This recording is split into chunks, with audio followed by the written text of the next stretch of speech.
And what we know, studies show that organizations that have high trust cultures are 50% more productive. So we can immediately boost productivity by focusing on trust. And I'm going to say slowing down a little bit, which we can talk some more about. But too often we see change being implemented so rapidly inside organizations that employees just don't have a chance to keep up. So is it any wonder employees are disengaged? And certainly the change is not slowed down. We're seeing new technologies. We're seeing new ways of working. It's a lot for our brains to process and take in, and for people to bring their whole self to work.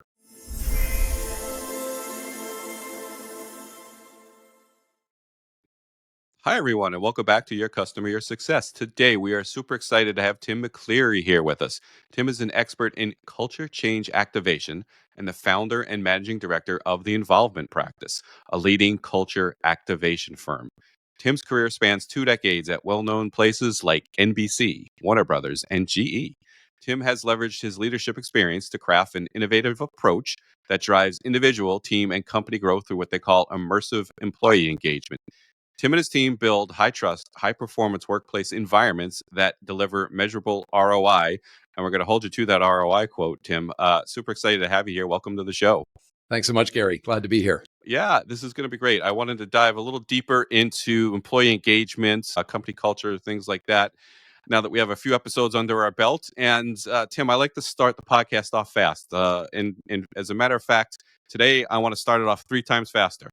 And that's because, according to your stats, companies with what you call an involvement culture grow 3 times faster. So what does that mean, and why does it work? Yeah, that's a great place to start. So, Gary, there was a poll that Gallup did. As you know, they do regular polls, annual polls. They did one in 2024, and what they found in the U.S.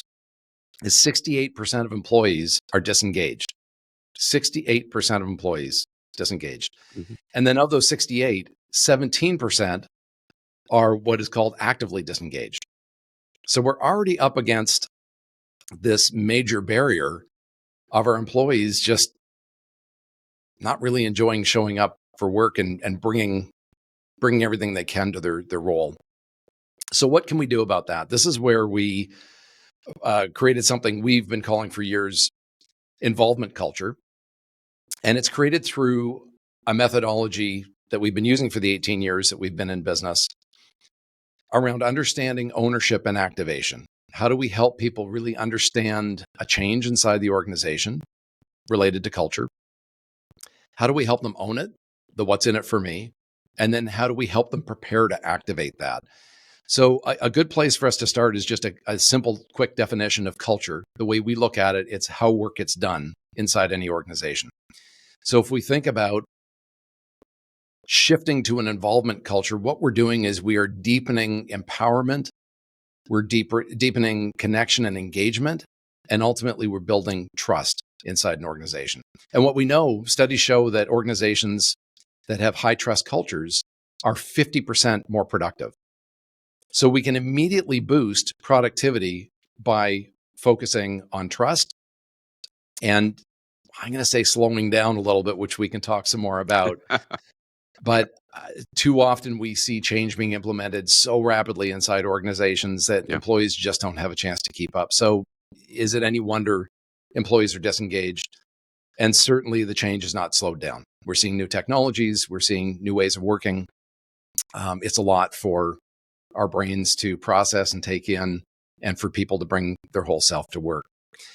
We, as part of building involvement culture, we've adopted from the start of the involvement practice something that McDonald's calls freedom within a framework.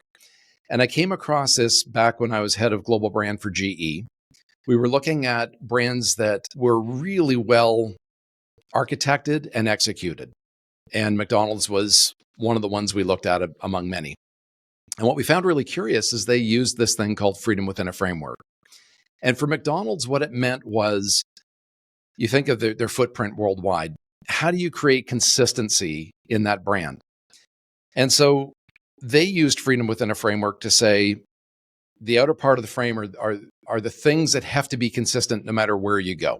So it may be the uniforms they wear, We know that the French fry experience is a really important experience. In fact, I don't know if it's true, but I've heard that that can make or break a McDonald's experience if the French fries aren't good. So there are certain things that have to be really consistent with McDonald's brand. But where freedom within a framework comes in is that center part of the frame. The company is empowering the local stores to own that part. So what does that look like? It means that they're leaving marketing, community involvement, and compensation models up to the individual stores so they can localize that experience. Mm-hmm. Now, we love that, and we use it slightly differently. We look at the outer part of a frame. So if you're picturing a painting, that outer part of the frame would be things like your mission, or more commonly today, people are now calling it purpose, your vision, your values, your brand strategy, and your business strategy. So those are sort of the non-negotiables of working at an organization. I refer to those sometimes as guardrails. Mm-hmm. If we can create the expectations around those elements, we can now empower our people in the center part of the frame where the painting would be in the frame. Mm. If they understand the essence of each of these, and Gary, this is where I see a number of companies get off the rails, is that they expect their people to have their values memorized, their mission memorized, their vision memorized, or their purpose memorized. Right. Instead, I subscribe to the essence. Do they understand the essence of the values? Now, they should. If you have 5 values, they should be able to tell you what they are. But it's more important that they explain them in their own words instead of repeating back Parroting what a really, creative person has spent time crafting what they mean. And if people do understand the essence, they can now connect their job, their role to the company and help the company ultimately grow.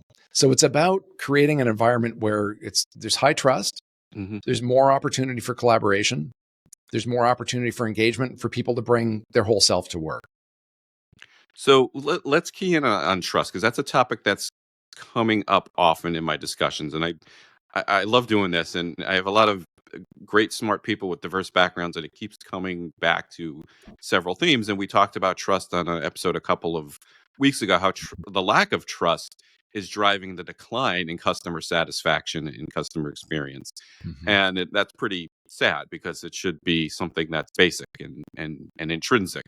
And this is a little bit of a different conversation, but I think often there's a trust gap in Yeah. what is perceived and what is experienced. So could you talk a little bit about that? What is there? Do you feel there's a gap quite often in how companies perceive themselves versus how their customers and employees experience them? And how have you seen, and then kind of fill that out with, how do you see trust act as a multiplier for success in the businesses you work with? Yeah, I love that question, Gary. And if I remember right, it was the Katie Stabler episode That was Katie, yeah. Katie where you're Stabler. exploring trust. Yep. Great conversation with her. Thank you. If we go back to that study, 68% of employees are disengaged, 17% are actively disengaged. How do you achieve higher productivity? And one of the ways we do that is by building trust inside organizations. So I'm going to step back and have a little tangential thought here for a second. Mm-hmm. When I was at GE and figuring out how we were going to refresh the brand worldwide, we were looking at brands that delivered an exceptional customer experience. And the ones that you and your listeners will probably immediately relate to were Apple, Starbucks, and Nordstrom. Yep. So if we think back, this is probably 15, 16 years ago now, maybe a little longer. Those were the standouts. Those are the ones that seemed to really have it nailed and knew how to deliver an exceptional customer experience. Well, let's now fast forward to today. So I've been a business owner for 18 years. I've used Apple products throughout the entire 18 years. It used to be that they had something called joint venture. And you could go into your local store, and if I had a problem with my MacBook Pro and was about to go and visit a client, they would say, great, we're going to move your data over to a brand new MacBook Pro. You take that, you keep it for as long as we have yours in the shop. Mm-hmm. Come back, we'll wipe that clean, give you yours back. Phenomenal customer experience. I felt like Apple was my partner and had my back. Right. Joint venture's gone. Doesn't exist anymore. So then let's look at Starbucks. And you remember the days that if they messed up on your drink, they would not only take the drink back, dump it, start fresh, recraft your drink, but they'd hand you this little card, and it was for a complimentary drink. Mm-hmm. So your listeners know that as service recovery in the CX space.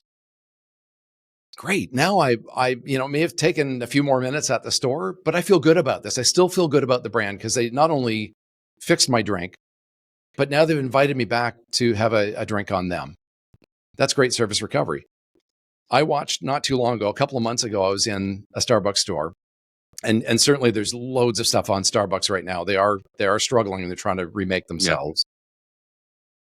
Somebody had a drink in their hand and said, "Oh, I didn't want whipped cream on this." And the barista reached out, took it back, took the lid off, scraped the whipped cream off, put the lid back on. I'm not exaggerating, handed it back. Now, I'm not an expert in food service, but I know that once a product passes the counter, it's not supposed to come back. No. So again, they're fumbling a little bit there. Nordstrom. So there's a famous story with Nordstrom of somebody who brought 4 tires into a store in Alaska and said they wanted to return them. And the person behind the counter, knowing that they don't sell tires, never have, knew that the place that the store sat used to be a store that did carry tires. So the customer was just confused. They didn't realize they'd purchased it from a different store in that same footprint. The representative, the salesperson at Nordstrom did is called around to a couple tire stores, found out what the value of those tires were, and refunded the customer. Now, this seems like a myth, but we had a conversation back when we were redesigning the GE brand with one of the Nordstrom sons, I believe it was, who confirmed it. And there are stories out on the internet that Pete Nordstrom says absolutely that did happen. That did happen. Exceptional, right? Yeah. So, oh yeah. And what did that do? It engendered this connection to Nordstrom. They've got my back, just like I was saying with Apple. So I'm going to keep going back there. Wow. Well, today, that's not the case in the local Nordstrom. I'm in Charlotte, North Carolina. Tends to be a younger person at the counter. They tend to stick to the counter. They're not walking the floor. They're not approaching you like they used to. No. They're not providing that additional level of customer service. So I'd love to open this up for dialogue with you, Gary, as an expert in this space. Is the ROI just not there for CX? Is it simply too expensive to deliver it? And is that why we've seen it erode the way it has? I think they can hit the magic AI button and be done with it. Right. All right. I really do. Now I'm exaggerating a little, but no, I think it is effort. It is a cost. It is a cost to train these employees. And it is an effort to understand your business in what, like you were talking about earlier, just comprehend what your purpose is. I like the use of the word purpose. Yeah. And to get those employees trained and excited to do a great job, right? What you're describing, somebody's going through the motions. Exactly. Right? And so they're not trained better. They're not coached enough. They're not coached on leadership. That's for sure. And I think that's what you see. And it's viewed as an expense. And I think that's where the ROI comes in. Mm-hmm. Well, customer experience is a cost as opposed to a revenue protector or a revenue enhancer in the case of bring the customer back. Right? Are you going back to that Starbucks that's scraping? Not bloody likely. And if I saw that, if I wasn't the customer, I was just watching from, I'd be like thinking twice about going back there. Yeah. So it's also encouraging people to come back and do more with you. Yes. In my business and investments and financial services, if you're in investment management and you can't get the basics right, why is a client going to trust you to get the complicated stuff right, like long duration management and asset liability matching, if you can't do basic stuff right? So that was always our mantra. And I think that's really what's going on. It's lack of awareness of the fact that these poor experiences are way more detrimental to you than you know. I agree with you. And I think to bring it back to your question about the trust gap, I think that there is a significant impact there. If there isn't trust inside the organization, how are these employees modeling that and helping to build trust with the customers that they serve? You joked about hitting the AI button.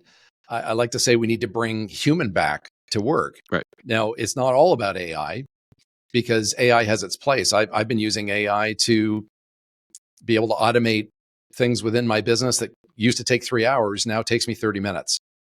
So that's huge. That's more time I can spend with our clients developing involvement culture within their organizations.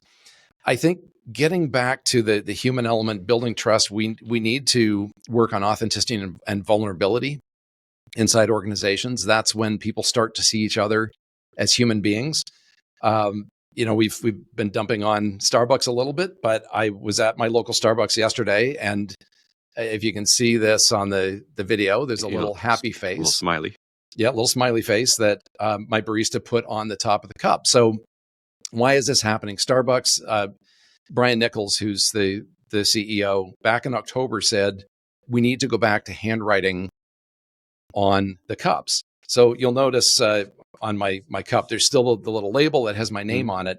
So they're not writing my name the way they used to with the black Sharpie, but they're writing a personalized message, or they're writing something. Now, this is a human touch. Somebody took the time, my barista took the time to put a little smiley face on it. That put a smile on my face. But it was even more than that. It's the way she was interacting with me, the way she connected with me at that point in my day that really made the difference. You may walk into a Starbucks and they're not doing it yet. Brian Nichols said, well, now we've got to go get 200,000 Sharpies to get them out to our locations. But I love the fact that they are bringing that back, because it isn't, I can see the automated part of the sticker. You order a drink, that goes on a sticker, goes on the cup. The barista can grab the cup. They know exactly what they have to make. But slowing down, which the baristas probably don't love, to do something that's a bit more personalized, to use your name when they hand the cup to you, that's building an experience. And to me, that's why I go in. Right. Yeah, no, a great example I just thought of, actually, when you were saying that, is I'm looking over there to the candles, but wonder why I'm looking over there. I get candles made from a provider on Etsy, and it's just her. And I get some made for my wife's birthday, put the picture of the family on them. But she wrote a handwritten note, hope Angela has a great birthday. And she put 3 samples in of her other, scents, which is great because you can't really tell online what things smell like, right? If you Sure. go into a store, you can actually smell, but it's just that simple thing. And by the way, I can tell if it's handwritten, and if it is or is not truly handwritten, because I used to be a teller. So I know if you're just printing something out, you gotta look at the back and you can see the imprint. But but no, seriously, but just simple little things like that. No, they're just taking a little bit of extra time and effort for you. So I can go on all day. I think about trust and the trust gap, but I think I just want to one more question on it, because I think it's a question of leadership from the top, because you can't just go out there and say everything's fine and great and wonderful when it's not. And I think that's what drives that gap. It's great, and we're going to change, and you better embrace change, or else, and everything's wonderful and everything's going to be great because the change is going to be great. Well, it should be, but it depends on what the change is. And I think that's where the trust breaks down, because you're kind of being um I hate to just say, dictated to, that Yes. everything's gonna be one, and you better embrace it, and everything's wonderful.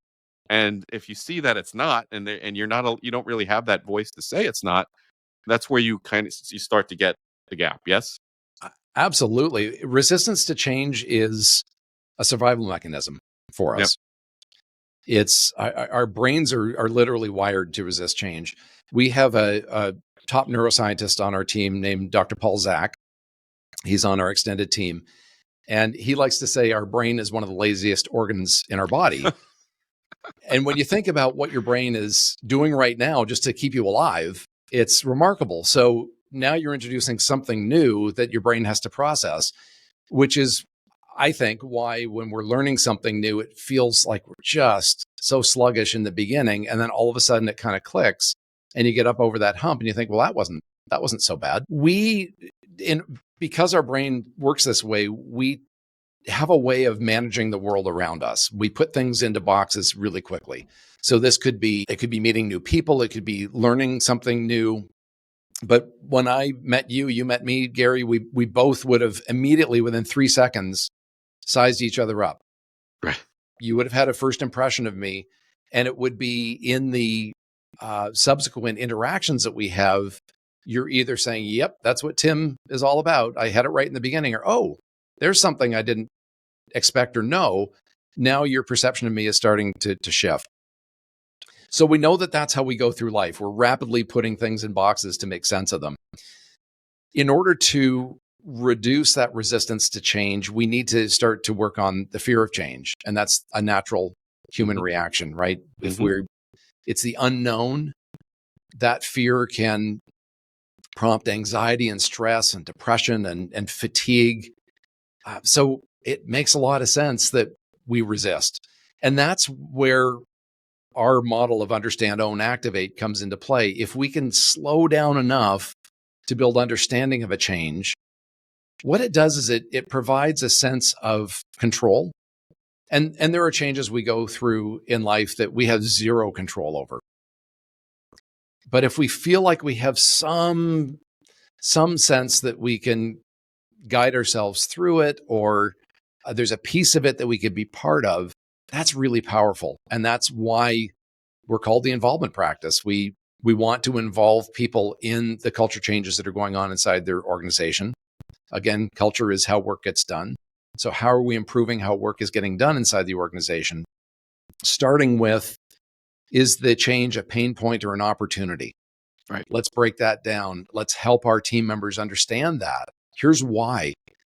What often happens is leaders are privy to the change weeks, sometimes months in advance.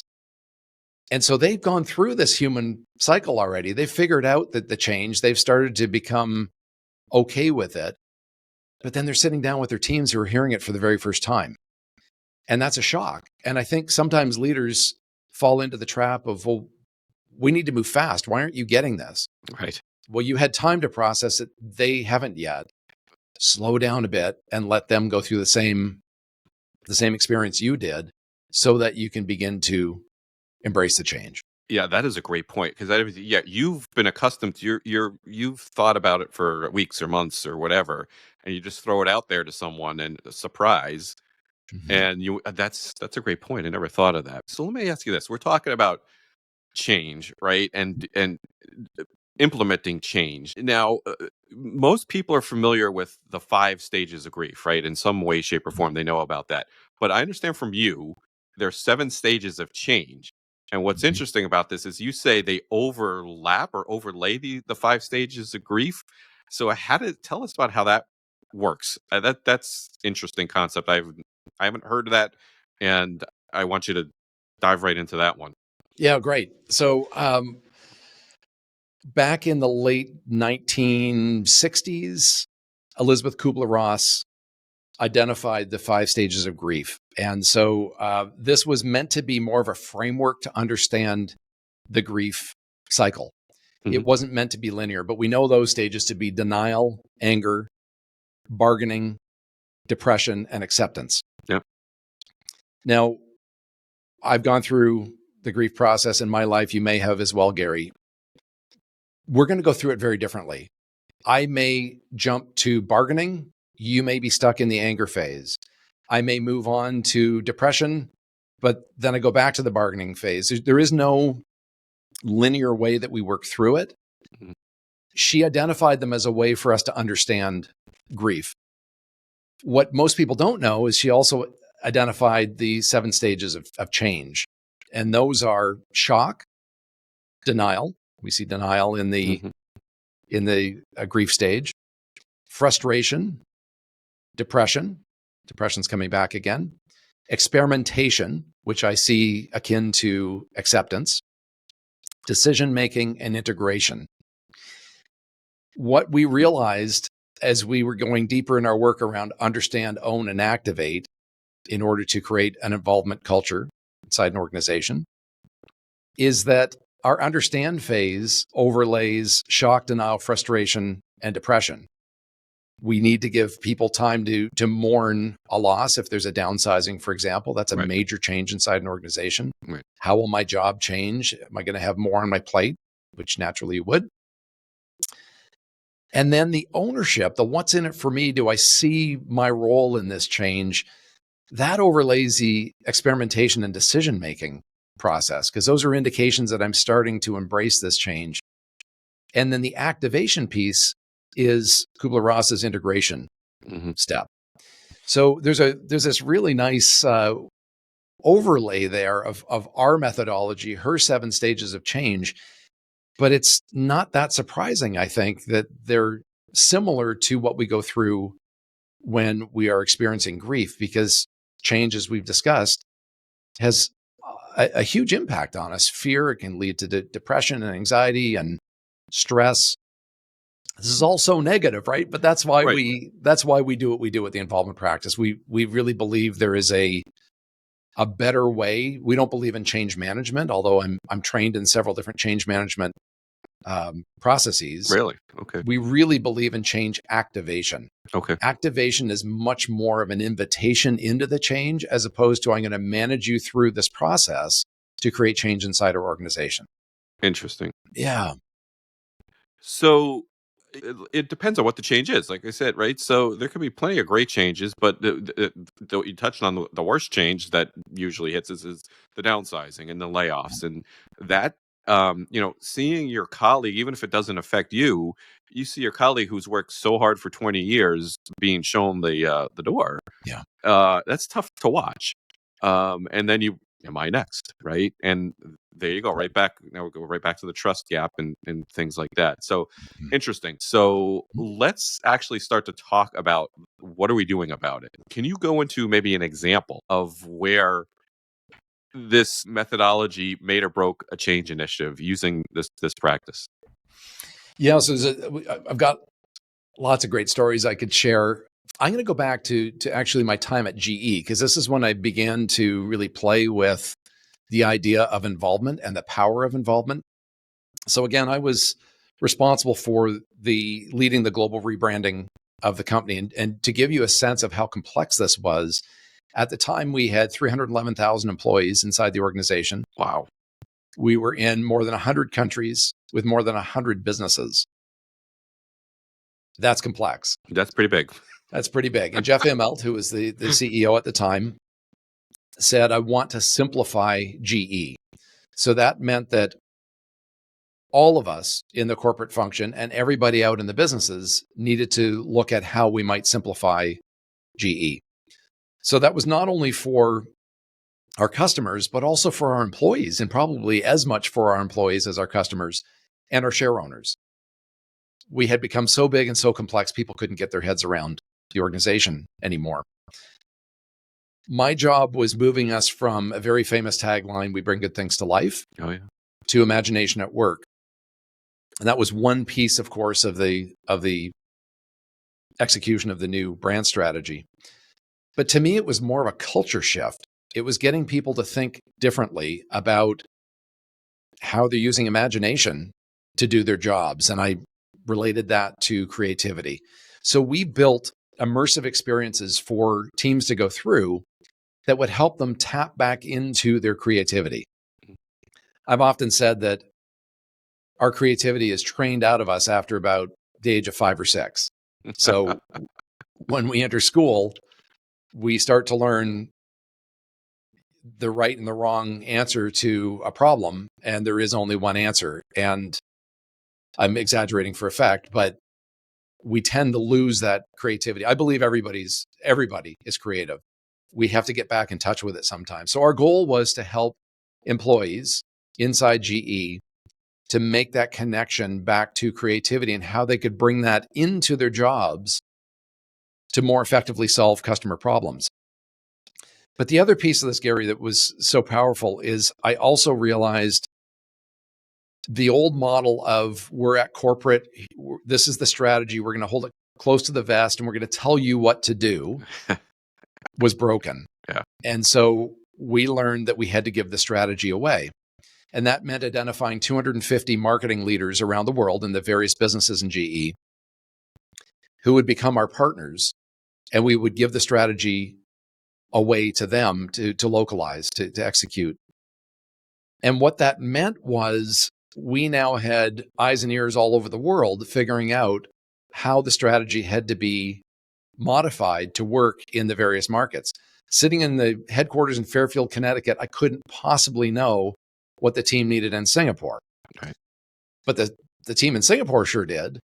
And so when you're going through a change like that, you have to sort of filter out what's noise, because as we've talked about, people are going to resist change. So you're going to hear a lot of noise. But then what are the nuggets in the feedback you're getting that are actually going to help you propel the change, help people get involved in the change and support it?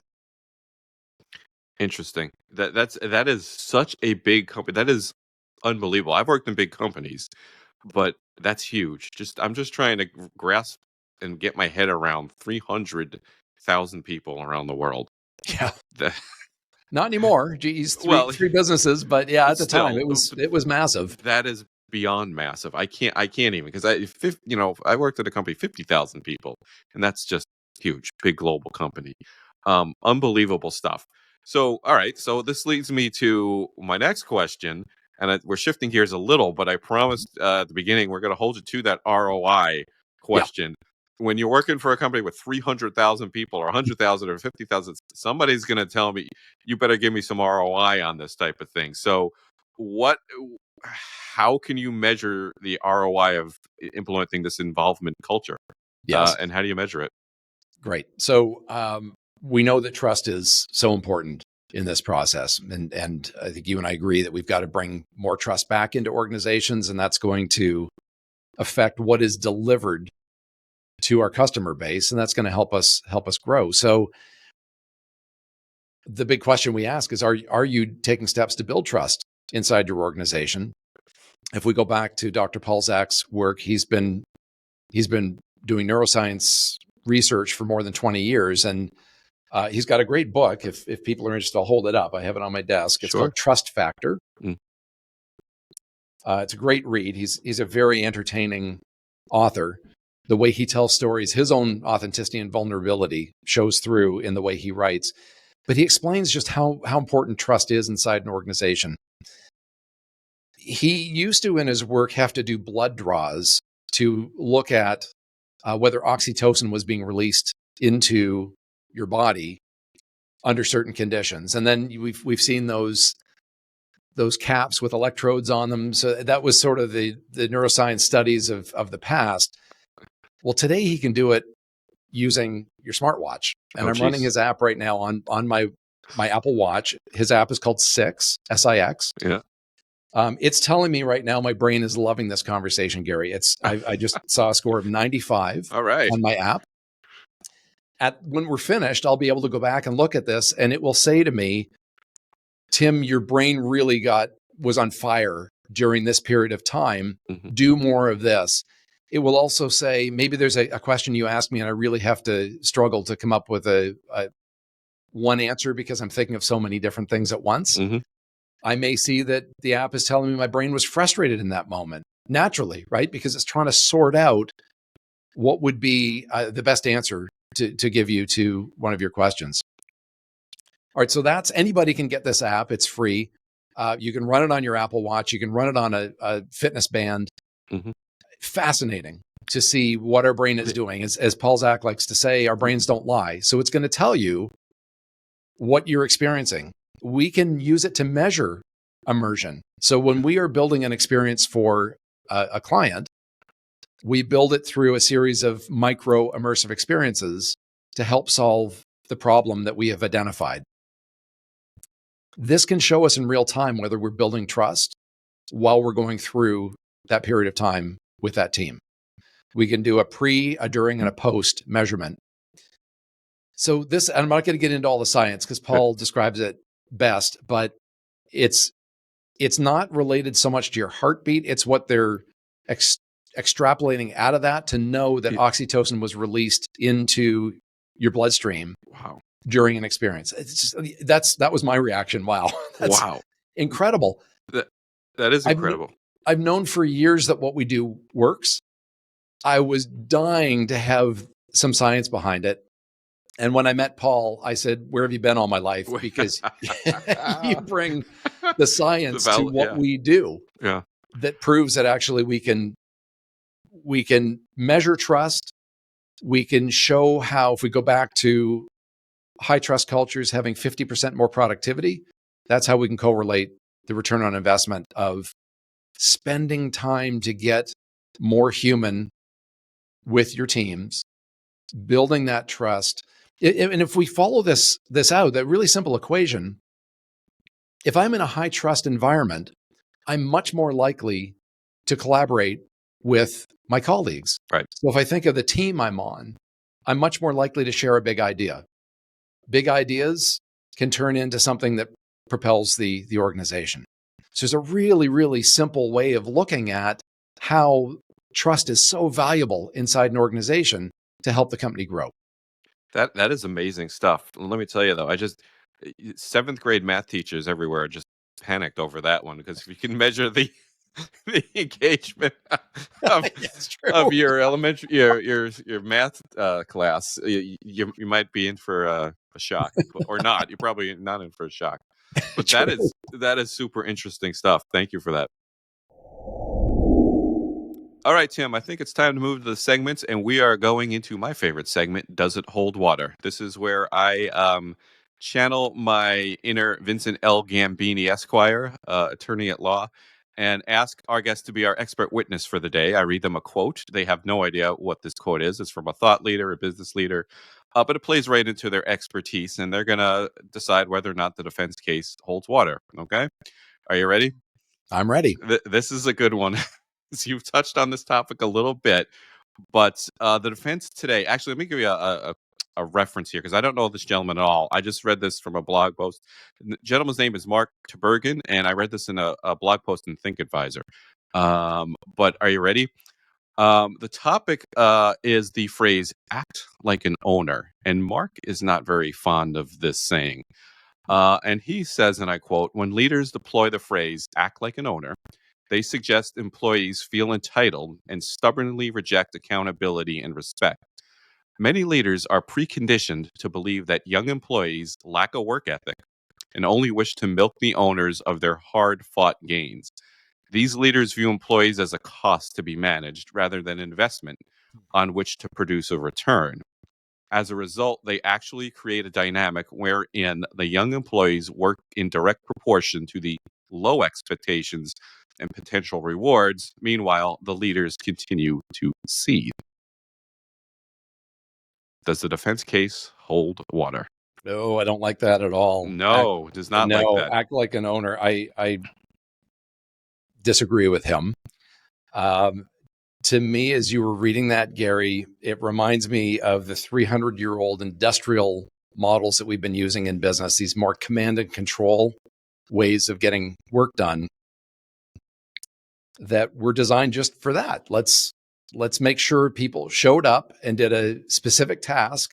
We would pay them for it, but we would get consistency out of that. That's existed for 300 years, and it's outdated.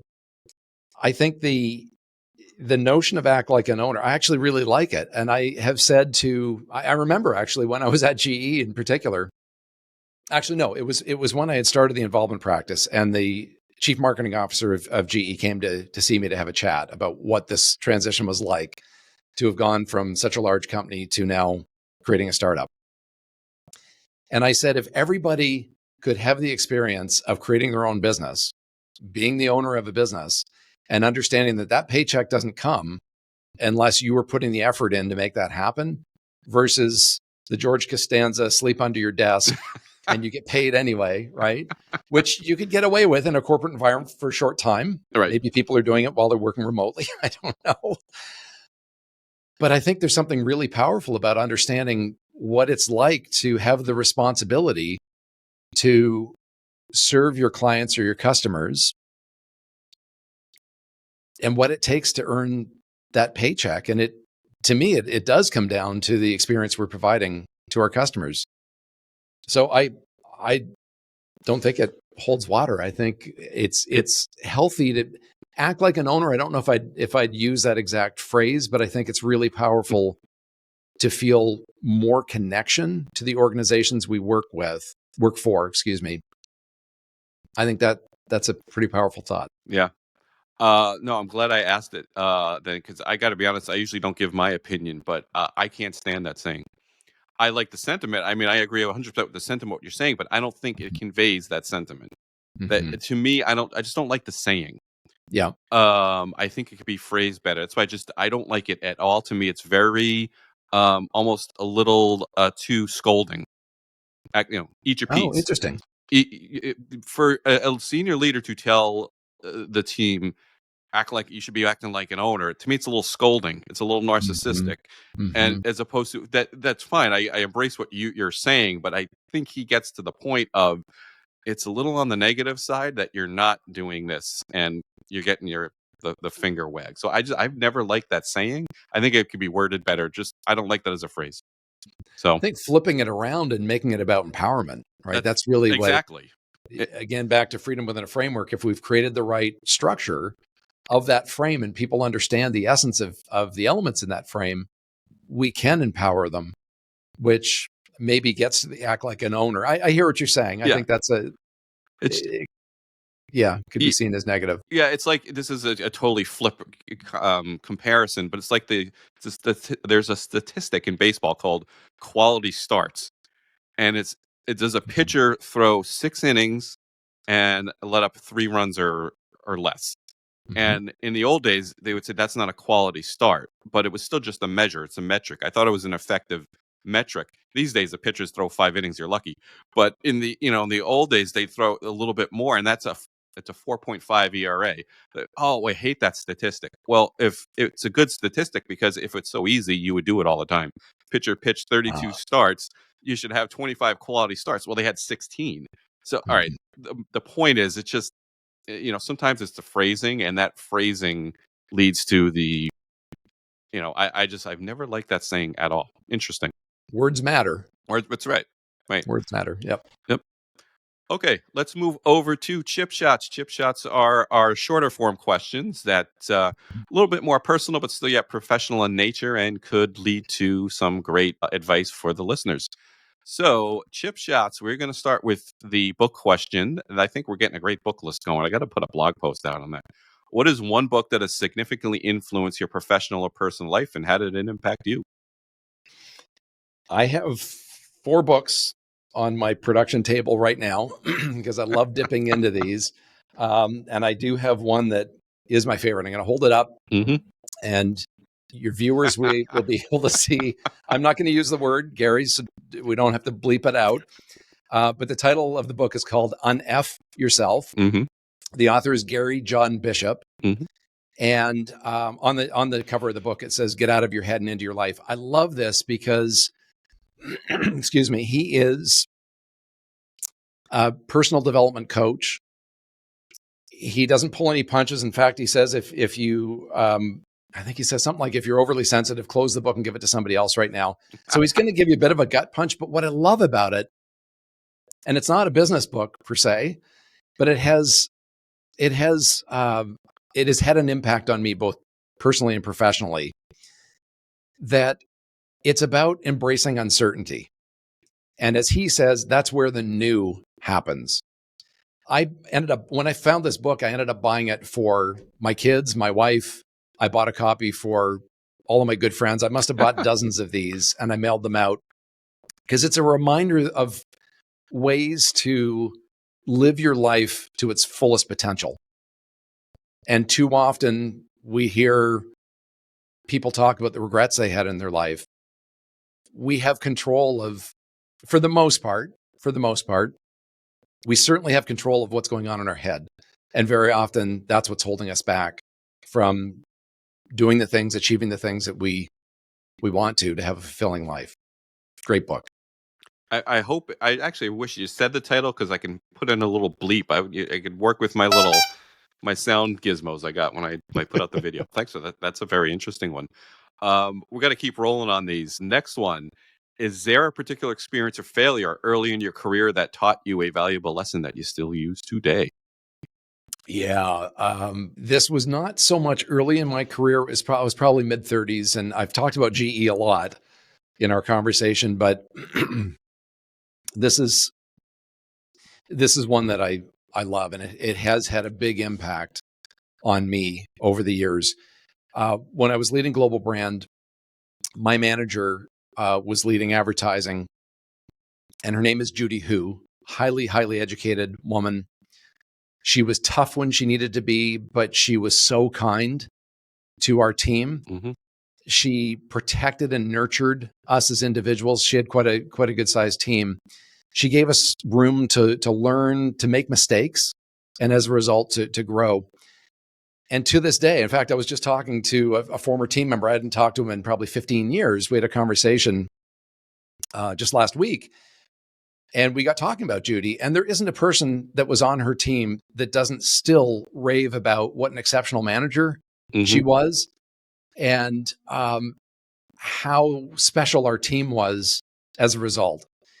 What I love that she did. Now, we both traveled a lot, but on the days that we were in the corporate office in Fairfield, Connecticut, every single day, the two of us were there. She would show up at my door at the end of the day and say, "Thanks for everything today." Now, that could seem like just a throwaway comment. Right. Thanks for everything today. She was so sincere in the way she said it that I felt like she saw me and my contribution to what we were doing on the team. And I've remembered that. I've done it with my team, letting them know I've got an exceptional team of 21 people based in places all over the world. Not only are they exceptional professionals, they're incredible people. Mm-hmm. And so when they show up to do work with our clients, I'm always just so appreciative of who they are and what they bring, and let them know that I appreciate what they've done each day.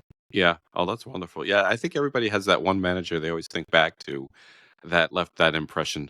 That's great stuff, and it's great that you can mention it here. And I gave her a shout out, so good for you and good for her. Hey, what's one habit or routine that you've cultivated over the years that you believe contributes to your personal and professional success? So if I can, I'm going to name two. Go ahead, sure. I'm going to cheat. You're empowered to do so. Thank you. I'm a big fan of sleeping on it. So when we're trying to solve a problem, and and oftentimes for me that's requiring creativity. If I'm just really struggling, I've learned it's kind of like carbo loading before you run a marathon, which I've never done in my life and probably never will. But it's not on my list either. Yeah. Loading your brain up with the challenge that you're trying to solve, and then letting your subconscious sort through it while you sleep. Yeah. How many times have you done it and you've had that moment you first wake up and the answer is crystal clear, or you're standing in the shower and the idea comes to you? It's such a powerful, simple technique. The other one that's related to that is to move. So when we are stuck, just getting up and taking a walk. My studio is on the fourth floor of a building. Just going down the stairs and walking out to the street for a bit and coming back up. That just getting that, your heart pounding and some oxygen into your lungs. It's amazing how that can help to kind of get you unstuck. Yep. So those two, they're polar opposites. One is to sleep on it. The other one is to move. I love both. We talked about my morning walk, but yeah, when you're working and you're in the office, whether I was in downtown Boston, I would do that all the time. Just, all right, I got to go up and just walk up to downtown crossing or something like that, and get rolling and get moving. And those are both great, simple things, but they make a big difference. All right, I think we got time for one more. And I like on these, I ask the same questions, but sometimes I like to throw a specific one out at my guest, playing to their expertise. If a leader came to you today and said, "I know we need to change, but I just don't know where to start," what would you tell them? So we did have that happen a couple of years ago. A CEO called me and said, they were CEO of a major fast food chain. She called and said, I know something's wrong with the culture, but I can't put my finger on it. And I hear you guys are good at sorting this out. So where we started was a culture diagnostic. And this is a way to discover what's working really well inside the culture and where are the issues. Mm-hmm. We do these as one-on-one conversations. We set them up as being both confidential and anonymous because we want to create an environment. We've used the word trust a lot, an environment of trust in these conversations. We can tell, we usually ask about 4 or 5 questions. We can tell very quickly if somebody's holding back. So sometimes it'll take 50 minutes of an hour just to build that trust. Other times we'll see an individual, an employee on a team come in and say, listen, there's nothing I wouldn't share with you that I wouldn't share with my manager. Those conversations tend to get going much faster. But both are really valuable because we start to unlock what's really happening inside the culture. We play back what we learned through a really simple graphical report for the leader. Very often they want us then to share it with other senior leaders on the team so they all have a perspective on what's going on. And every time, Gary, we unearth things that they say, yep, we're aware of that. That's a really strong part of our culture. We always find stuff that is that they just don't know about that's going on. And we never lead the witness. So if you were to say to me, silos are forming inside the organization, and then I talk to Joe Smith, I'm not going to start that conversation by saying, I understand there's silos in your, I'm going to let that come up. And if he brings it up, I'm going to say, oh, tell me more about that. That's interesting. Now we start to reinforce what we call themes inside the organization through the culture diagnostic. But that's the place to start. It really goes back to asking great questions and listening. Getting the right assessment. Yeah, that's brilliant. Yeah. No, that's great stuff. Awesome. Tim McCleary, the involvement practice. Great guest. Thank you so much for this conversation. Before we go, please let everybody know where they can find you and your team. Yep. The best place to find us is theinvolvementpractice.com. Not only will you learn more about what it is we do and how we think about this work, every photograph on that site is actually from a session. We're not using any stock photography. The video that's on that site, so you're actually going to see what it looks like in action. And then we have an insights page where what we look for are the breaking stories like Amazon laying off, they didn't lay off, Amazon requiring everybody to come back to the office at the beginning of January. Yeah. We're writing insights reflecting on the things we're seeing around us and how maybe taking a slightly different approach would soften that and create more trust in an organization, create more collaboration, et cetera. Yeah. Oh, don't get me started on the back to office thing. Big proponent of work from home for various reasons. But this has been great, Tim. Thank you so much for joining us. You've been a great guest, and this has been super helpful to the audience. We will be back with more CX leaders, customer success managers, and delving a little more into leadership as we have done here today. Thank you so much for joining us, and bye for now. That's a wrap. Thank you so much for tuning in today. We hope you found something insightful that will enhance your experiences and drive your success. If you enjoyed the episode, please leave a review and share your thoughts to help us improve the show. Don't forget to head on over to maracxhub.com for more ways to connect with me and learn more about experience management. Until next time, I'm Gary Mara, working hard for your customer and your success.